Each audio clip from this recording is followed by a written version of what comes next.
अस्सलाम वालेकुम। Welcome to M rod. दोस्तों, बात आज हम करने जा रहे हैं पाकिस्तान के फतेह 3 मल्टीपल लॉन्च रॉकेट सिस्टम को लेकर और रिसेंटली रशिया के S-400 का एक बहुत ही ज्यादा अहम कंपोनेंट जिसकी डिस्ट्रक्शन हुई है, इनके दरमियान एक इनडायरेक्ट रिलेशन क्या है और किस तरह पाकिस्तान मूव फॉरवर्ड कर रहा है इस वक्त फ्यूचर टेक्नोलॉजीज को लेकर। तो दोस्तों, खबर कुछ यूं है कि यूक्रेन रशिया में क्रीमिया का जो रीजन है, क्रीमिया के रीजन में S-400 सिस्टम का एक 96L6E low to high altitude surveillance radar उसमें आग लग जाती है। अब इसको लेकर दो वर्जन्स हैं। रशिया ने ऑफिशियली तो ये कहा है कि इसे एक हाईवे के ऊपर आग लगी कुछ टेक्निकल फेलियर की वजह से, लेकिन टेक्निकल फेलियर की वजह से रेडार सिस्टम में आग लग जाना ये कुछ सेंस नहीं बनाता। जबकि दूसरी तरफ बहुत से OSINT accounts as well as Ukrainian accounts वो यहाँ क्लेम कर रहे हैं कि यूक्रेन के MGM-140 रॉकेट सिस्टम्स, जिन्हें हम हाई मार्स रॉकेट भी कहते हैं, उन्होंने स्ट्राइक कंडक्ट की है। उनके फ्रेगमेंटेड वॉरहेड की वजह से कुछ शार्पनर्स वगैरह इस रेडार सिस्टम को भी हिट करते हैं,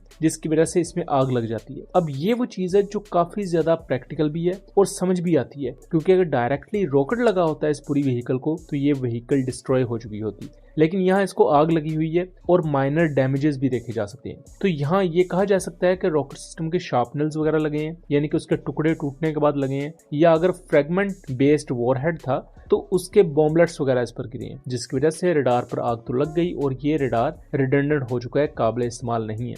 अब ये रेडार S-300 में भी यूज होता है और S-400 में भी यूज होता है और दोनों ही रशिया के top notch air defence systems हैं। 96LE रेडार के बारे में थोड़ा सा बताता हूँ कि 3D active electronically scanned array radar है जो कि X बैंड पर काम करता है। इसकी रेंज 300 से 400 किलोमीटर के दरमियान है और ये बुनियादी तौर पर लो टू हाई एल्टीट्यूड सर्वेलेंस कर सकता है, यानी कि ये 100 किलोमीटर के एल्टीट्यूड तक किसी भी किस्म के टारगेट को देख सकता है। इसे स्पेशली डिजाइन ही इस वजह से किया गया है ताकि अगर बहुत ही ज्यादा लो एल्टीट्यूड पर कोई क्रूज मिसाइल उड़ रहा हो या बहुत ही ज्यादा हाई एल्टीट्यूड से कोई बैलिस्टिक मिसाइल या कोई रॉकेट सिस्टम व्हाटएवर इसकी तरफ आ रहा हो तो ये उसे डिटेक्ट करने के काबिल हो। इसके साथ साथ अगर कोई सर्वेलेंस एयरक्राफ्ट बहुत ही ज्यादा बुलंदी पर उड़ रहा है तो उसको भी ये पकड़ सके। तो ये बहुत ही ज्यादा की कंपोनेंट है S-400 का, और इन फ्यूचर इसे रशिया अपने S-500 के साथ भी इंटीग्रेट कर रहा है। तो इससे आपको 96L6E रेडार की सिग्निफिकेंस का अंदाजा हो जाएगा। ये एक रेडार अगर डिस्ट्रॉय हुआ है तो उसके साथ जो पूरी बैटरी थी S-400 की उसे बहुत ज्यादा धचका लगा है,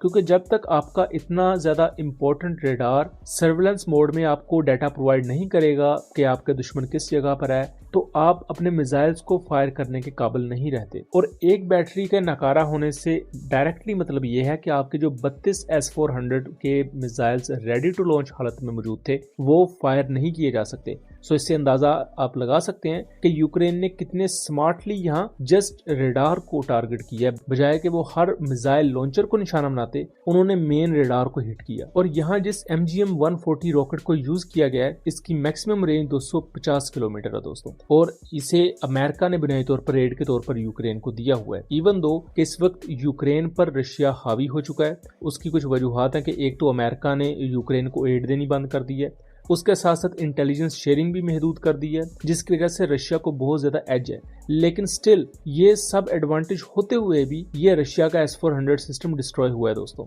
और यहाँ S-400 सिस्टम का ये इतना अहम रेडार जिसका काम था कि वो लो से हाई एल्टीट्यूड तक किसी भी ऑब्जेक्ट को डिटेक्ट कर सकता है, और वो भी इसे डिटेक्ट नहीं कर पाया। और क्रीमिया का एरिया ऑब्वियसली बहुत ज्यादा अहम है। अब यूक्रेन रशिया वॉर में ये जो रॉकेट सिस्टम है, जिन्हें हम मल्टीपल लॉन्च रॉकेट सिस्टम्स कह देते हैं, अमेरिका का ये पर्टिकुलर रॉकेट्स की फैमिली या हाई मार्स, इसी कॉन्टेक्स्ट में दुनिया की जितनी भी कंट्रीज हैं वो रॉकेट सिस्टम्स को इवॉल्व कर रही हैं। आप इंडियन साइड पर देखें तो पिनाका रॉकेट सिस्टम्स के आगे नेक्स्ट जनरेशन वेरिएंट्स आ रहे हैं जिनकी रेंज ज्यादा की जा रही है, उनका इनर्शियल नेविगेशन सिस्टम बेहतर किया जा रहा है, उसके साथ साथ उनमें मजीद फीचर्स को भी ऐड किया जा रहा है। पाकिस्तान के पास भी इस वक्त जो इंडिजिनस रॉकेट सिस्टम्स हैं वो साउथ एशिया में सबसे बेस्ट हैं, यानी फतेह 1 जो 140 किलोमीटर की रेंज प्रोवाइड करता है। देन हमारे पास फतेह 2 आता है जो कि अराउंड 400 किलोमीटर की रेंज प्रोवाइड करता है। एंड रिसेंटली एक डिफेंस एग्जीबिशन पर जो कि UAE में हुई, पाकिस्तान ने फतेह 2A multiple launch rocket system को अनवील किया,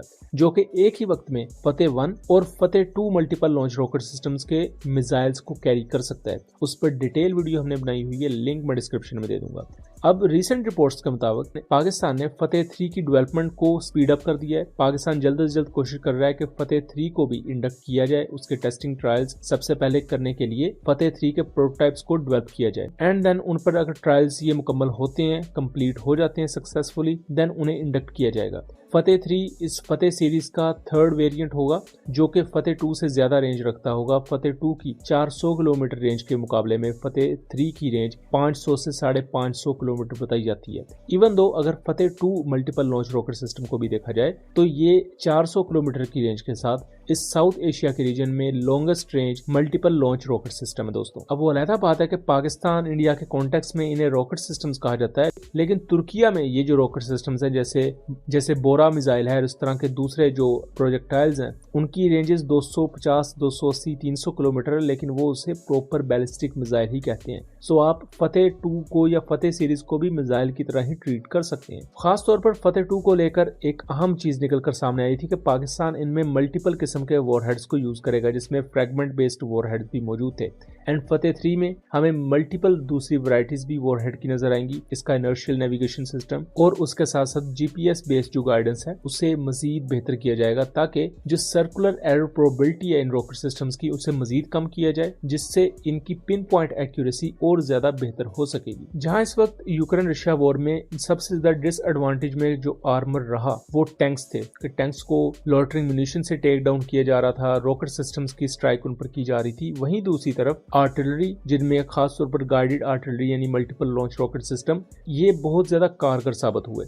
यहाँ तक कारगर साबित हुए हैं कि जो इतना ज्यादा हाइप्ड एयर डिफेंस सिस्टम था S-400 रशिया का, वो मल्टीपल S-400 के कंपोनेंट्स डिस्ट्रॉय हुए हैं रशिया यूक्रेन वॉर पर, और उन पर हमने डिटेल वीडियोस वगैरह बनाई हुई हैं। उन तमाम के लिंक मैं डिस्क्रिप्शन में दे दूंगा और आप इन चीजों को खुद भी सर्च आउट कर सकते हैं गूगल पर। तमाम वो वीडियोस और विजुअल्स आपको देखने को मिल जाएंगे जिसमें मल्टीपल S-400 डिस्ट्रॉय हुए हैं, मल्टीपल S-300 सिस्टम डिस्ट्रॉय हुए हैं, जबकि S-400 की तरफ से भी किल्स परफॉर्म की गई हैं। लेकिन ये जो किल्स परफॉर्म की गई हैं S-400 की तरफ से, ये आटे में नमक के बराबर है, जिसकी वजह से रशिया इस वक्त S-500 की तरफ जा रहा है और S-400 के बारे में जो एक हाइप क्रिएट हुई थी वो भी दम तोड़ चुकी है। जबकि दूसरी तरफ पाकिस्तान की तरफ से ये खबर का सामने आना कि फतेह 3 की डेवलपमेंट को स्पीड अप किया गया है, ये बहुत ही ज्यादा खुश आइंद चीज है। पाकिस्तान की जो अपनी इंडिजनाइजेशन की कोशिशें, उसका मुंह बोलता सबूत है। सो दोस्तों, ये था एक एनालिसिस। उम्मीद करता हूँ चीजें क्लियर रही होंगी। वीडियो पसंद आई हो तो इसे ज्यादा से ज्यादा शेयर कीजिएगा एंड चैनल को सब्सक्राइब कीजिएगा। मिलेंगे अगली वीडियो में, तब तक के लिए अल्लाह हाफिज।